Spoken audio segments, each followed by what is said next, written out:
আমি মায়াকা গোবর্ধন রেড্ডি। আমাদের কাজ হলো ডেটাকে মানুষের কণ্ঠস্বর হিসেবে শোনা। কারণ ডেটা যখন কথা বলে আমরা বুঝতে পারি তাদেরকে সেবা করার জন্য ঠিক কী প্রয়োজন। নির্বাচন তো শুধু সংখ্যার খেলা নয়, তাই না? এটা আসলে মানুষের আশা আকাঙ্ক্ষার একটা আয়না। আজ আমরা সেই আয়নাতেই বোলপুরের ছবিটা দেখব। তো আজ আমাদের আলোচনার কেন্দ্রে রয়েছে পশ্চিমবঙ্গের বোলপুর। দেখুন, এটা শুধু একটা সাধারণ নির্বাচনী এলাকা নয়।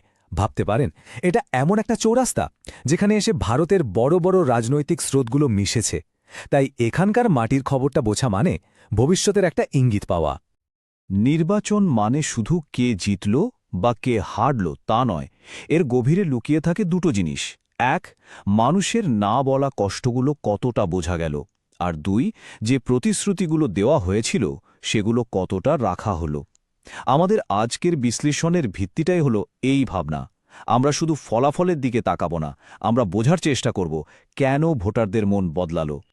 চলুন তাহলে শুরু করা যাক বোলপুরের মাটি দিয়ে, মানে ওখানকার মানুষ আর তাদের দৈনন্দিন সমস্যাগুলো দিয়ে। কারণ যে কোনো রাজনৈতিক বিশ্লেষণের আসল শুরু তো সেখান থেকেই হয়, তাই না? মাটির কাছাকাছি থাকা মানুষগুলোর জীবনযাত্রা থেকে। বোলপুরের সমাজটা বেশ বৈচিত্র্যময়। একদিকে যেমন রয়েছে রবীন্দ্রনাথ ঠাকুরের শান্তিনিকেতনের সাংস্কৃতিক ঐতিহ্য, তেমনি অন্যদিকে আছে বিভিন্ন সম্প্রদায়ের মানুষের বসবাস। এই যে চারটা দেখছেন, এটা থেকে পরিষ্কার বোঝা যায় যে এখানে হিন্দু, মুসলিম এবং তপশিলি জাতীয় উপজাতির একটা বড় অংশ রয়েছে। আর শহর ও গ্রামের মধ্যের বিন্যাসটাও কিন্তু আলাদা। এখানকার মানুষের রোজকার জীবনটা কিন্তু বেশ কঠিন লড়াইয়ের। ভাবুন একবার, ভাঙাচোরা জাতীয় সড়ক মানে রোজ নষ্ট হওয়া সময় আর পয়সা। অজয় নদের বন্যা মানে প্রতি বছর ঘর সংসার নিয়ে একটা অনিশ্চয়তা। তরুণদের হাতে কাজ নেই, আর রেশনের চালের মান নিয়েও মনে ক্ষোভ। এই ছোট ছোট সমস্যাগুলোই কিন্তু জমতে জমতে একটা বড় অসন্তোষের জন্ম দেয়। কিন্তু এত সমস্যার পরেও বোলপুরের মানুষের গণতন্ত্রের ওপর বিশ্বাসটা দেখুন। এখানকার ভোটদানের গড় হার প্রায় ৮৪%। এটা প্রমাণ করে যে তারা পরিবর্তনের আশায় ভোট কেন্দ্রে ঠিকই যান। তার মানে ওদের প্রত্যেকটা ভোট আসলে এক একটা জোরালো বার্তা। চলুন এখন আমরা সেই বার্তাগুলোই শোনার চেষ্টা করি। ব্যালট বাক্স থেকে উঠে আসা ডেটা কিন্তু তিনটে বড় রাজনৈতিক পরিবর্তনের দিকে ইঙ্গিত করছে। এটাকে আপনি তথ্যের দুনিয়ায় একটা ছোটখাটো ভূমিকম্প বলতে পারেন। ২০১৬ থেকে ২০২১ এই ৫ বছরে ভোটের অঙ্কটা কি মারাত্মকভাবে বদলে গেছে দেখুন। ক্ষমতাসীন দলের ভোট কিছুটা কমেছে, ঠিক আছে, কিন্তু আসল নাটকীয় পরিবর্তনটা হয়েছে বিরোধী শিবিরে। যে দলের ভোট শেয়ার একসময় ১০%-এরও কম ছিল, সেটা এক লাফে প্রায় ৪১% পৌঁছে গেছে। আর অন্যদিকে তৃতীয় শক্তিটা প্রায় অপ্রাসঙ্গিক হয়ে পড়েছে। এই সংখ্যাগুলোই কিন্তু পুরো গল্পটা বলে দিচ্ছে। এই ডেটা থেকে একটা জিনিস একদম জলের মতো পরিষ্কার। বোলপুরের রাজনৈতিক ময়দান এখন আর বহু দলের লড়াইয়ের জায়গা নেই। লড়াইটা এখন সরাসরি দুটো প্রধান শক্তির মধ্যে। এর সহজ মানে হল, ভোটারদের কাছে বিকল্প হয়তো কমেছে, কিন্তু লড়াইয়ের ঝাঁজ বেড়েছে অনেক গুণ। কিন্তু প্রশ্ন হল, এই বদলের কারণ কি? কেন ভোটাররা এক শিবির ছেড়ে অন্য শিবিরে গেলেন? চলুন এবার একটু গভীরে যাই। ঠিক যেন একজন ডাক্তার যেভাবে রোগের আসল কারণটা খোঁজে, আমরাও সেভাবে দেখব এই রাজনৈতিক পরিবর্তনের মূল কারণগুলো কি। আর এই কারণগুলো খোঁজার সময় আমাদের একটা দায়িত্বের কথা মাথায় রাখতে হবে। আমাদের সাংবিধানিক মূল্যবোধ আমাদের শেখায় যে কোনো আলোচনা হতে হবে তথ্যের ভিত্তিতে এবং প্রত্যেক নাগরিকের মর্যাদাকে সম্মান জানিয়ে। ভোটারদের ক্ষোভকে শুধু সংখ্যা দিয়ে দেখলে চলবে না, তার পেছনের কারণটাকেও সম্মানজনকভাবে বুঝতে হবে। এই কথাটা শুনুন, এটা শুধু একজন মানুষের কথা নয়, এটা একটা গভীর ক্ষোভের প্রতিধ্বনি। এখানে আসল কষ্টটা টাকা হারানোর নয়, আসল যন্ত্রণাটা হলো বিশ্বাস ভেঙে যাওয়ার। কাটমানি বা দুর্নীতির ফলে যে শুধু টাকা নষ্ট হয় তা নয়, মানুষের ভরসাটাও চুরমার হয়ে যায়। ভোটারদের এই ক্ষোভের মূলে আমরা ৫টা প্রধান কারণ দেখতে পাই।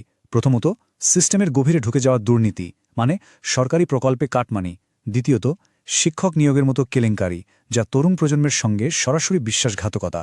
তৃতীয়ত, নির্বাচন পরবর্তী হিংসার আতঙ্ক, যা পুরো গণতান্ত্রিক প্রক্রিয়ার ওপর থেকেই বিশ্বাস কমিয়ে দিয়েছে।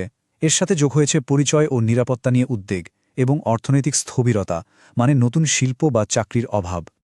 তাহলে এই যে একটা বড় অংশের ভোট এক জায়গা থেকে অন্য জায়গায় গেল, তারা কারা? দেখুন, আগের বামপন্থী ভোটাররা বা সরকারের ওপর অসন্তুষ্ট হিন্দু ভোটাররা কিন্তু উবে যাননি। তারা শুধু নিজেদের আনুগত্যটা বদলেছেন। বিরোধী দলের এই বিপুল উত্থানের পেছনে এই নীরব ভোটারদের সরে আসাই ছিল মূল চালিকা শক্তি। বেশ, সমস্যাগুলো তো চিহ্নিত করা গেল, কিন্তু শুধু সমস্যা খুঁজে বের করলেই তো হবে না, সমাধানও দরকার। এবার আমরা দেখব এই অভিযোগগুলোকে কিভাবে কার্যকরী পদক্ষেপে বদলে ফেলা যায়। তার জন্য একটা সুস্পষ্ট ব্লুপ্রিন্ট প্রয়োজন। এই যে সমস্যাগুলো আমরা দেখলাম তার সরাসরি সমাধান কি হতে পারে? দেখুন, এখানে একটা 4 দফা উন্নয়ন পরিকল্পনার প্রস্তাব রয়েছে। 1.